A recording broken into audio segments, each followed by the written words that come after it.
بڑے بڑے لوگ آئے, بڑی بڑی سیٹوں والے آئے, لیکن ہم جیسے غریب پسماندہ علاقوں سے اٹھ کے آئے, اور فوجی فاؤنڈیشن ہو یا فوجی فاؤنڈیشن یونیورسٹی کے علاوہ آج ہمارے شاگرد ڈاکٹر ایچ یو خان جہاں پڑھاتے ہیں وہاں ان سے بھی پڑھ رہے ہیں, اور پروگرام کے حوالے سے بھی انہوں نے ڈاکٹر صاحب کو کہا کہ یہ پروفیسر صاحب کو اس کانفرنس میں نوجوانوں کی لیڈرشپ کے کانسیپٹس کے حوالے سے بات کرنی چاہیے. پروفیسر صاحب جیسے بندے اس ملک کا, اس امت کا اثاثہ ہیں جو مشکل وقتوں میں کام آتے ہیں.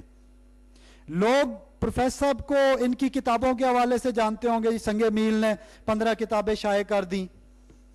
اٹھتے ہیں حجاب آخر, پسے حجاب, کشت زربار, جہاں سورج نہیں ڈھلتا, پیمان ازل, یہ آسماں بھی رستہ ہے, حقیقت منتظر, مجموعہ نمبر 1 2 3 4 کتابوں کا مجموعہ. کچھ ٹی وی ون نیوز کے حوالے سے بات کرتے ہیں, کچھ ٹی وی ون کے حوالے سے, میڈیا کے حوالے سے.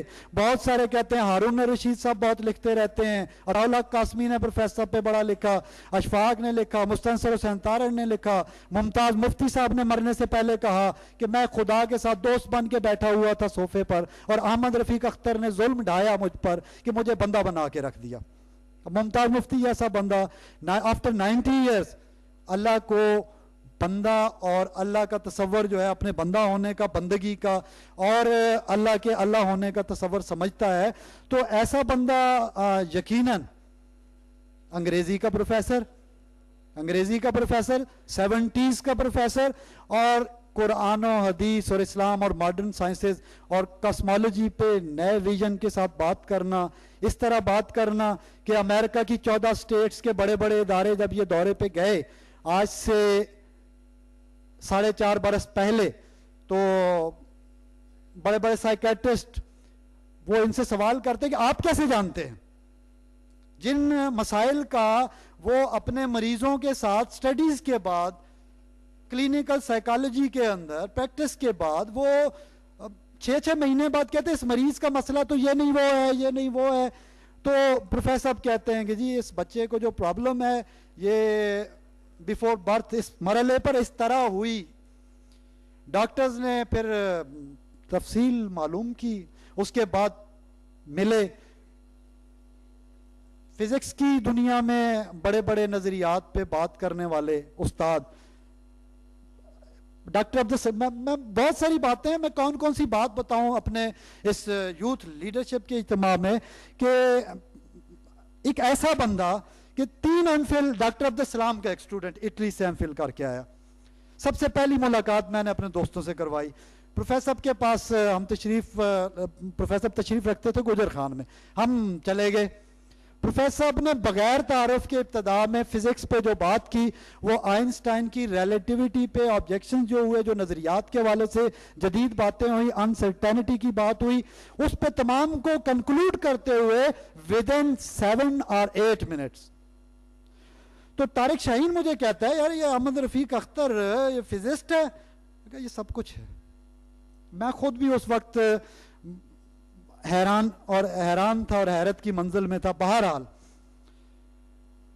اس ملک میں ان جیسے بندوں کا ہونا اللہ کی رحمت ہے. کرائسس ٹائم سے نکلنے کے لیے, لیڈرز کو لیڈر بننے کے لیے, جیل سے نکل کر باہر جانے کے لیے, واپس آنے کے لیے ان کی دعائیں بیفور ٹائم ملی ہوئی تھیں. اور کسی پارٹی کے ساتھ نہیں, بے نظیر ہو یا نواز شریف ہو, تسبیح پڑھنے کے معاملے میں, اور بہت بڑے بڑے لوگ تسبیح پڑھنے کے معاملے میں مجبور ہیں کہ وہ ایڈوائس لیں. میں صرف اتنی بات کروں گا, آپ سنیں گے انگریزی کا بندہ اسلام پہ کتنا اچھا ویژن رکھتا ہے کہ امت کا ہر بندہ محمد رسول اللہ صلی اللہ علیہ وسلم سے وہ نسبت رکھے کہ اس دنیا کے بڑے بڑے تھنک ٹینک حیران ہوں کہ اپنی ذات کے اندر وہ تھنک ٹینک ہے جو گائیڈ کرنا جانتا ہے, جو پاکستان کا مستقبل بتاتا ہے اور اعتماد کے ساتھ بتاتا ہے. میرا خیال ہے کہ میں آپ کے درمیان اور پروفیسر احمد رفیق اختر کے درمیان حائل ہوں, سما خراشی کے لیے معذرت چاہتا ہوں. ہمارے استاد ہیں, ہماری اپنی محبت ہے, یہ بات نہیں ہے میں ان کا شاگرد نہ بھی ہوتا تو میں مجبور ہوتا اس سے زیادہ جملے کہنے پہ. ابھی میں یہ ہے کہ شاگرد اٹھ کے تعریف کرے تو شاید آپ کہیں گے گھر کی بات ہے, اور میرا اور ہزارہ ڈویژن کا بہت دور کا تعلق ہے, لیکن ہمارے دلوں کا, محبتوں کا بہت قریب کا تعلق ہے. اتنا عظیم استاد تاریخ میں اللہ کی رحمت سے ملتا ہے. اس رحمت سے ہمیں اس جدید دور میں اس جدید استاد سے فائدہ اٹھانا چاہیے. شکریہ.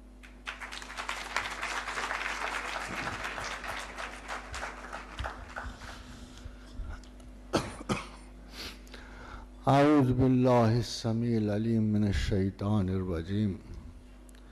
بسم اللہ الرحمن الرحیم. رب ادخلنی مدخل صدق واخرجنی مخرج صدق واجعل لی من لدنک سلطانا نصیرا. سبحان ربک رب العزۃ عما یصفون وسلام علی المرسلین والحمد للہ رب العالمین. خواتین و حضرات، اقبال نے کہا آیا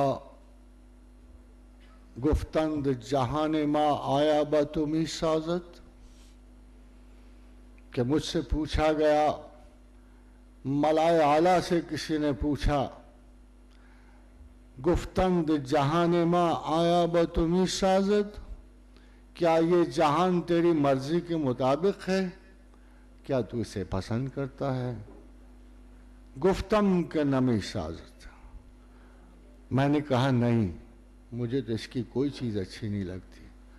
گفتند کے برہم زن، تو کہا گیا کہ اسے جڑ سے اکھاڑ دو، اسے مٹا دو اور نیا جہان تخلیق کرو. خواتین و حضرات، کوئی نظریہ اس وقت تک پائیدار نہیں ٹھہرتا جب تک زمان و مکان کے دوائر سے نہیں گزر لیتا. کوئی ایسا نظریہ پائیدار نہیں ہوتا جس نے آپ کے جذبات سے سفر نہیں کیا ہوتا، جس نے آپ کے خیالات کے پیچ و خم نہیں دیکھے ہوتے. اور وہ بڑے بڑے دانشور بالآخر زیاں کار نکلتے ہیں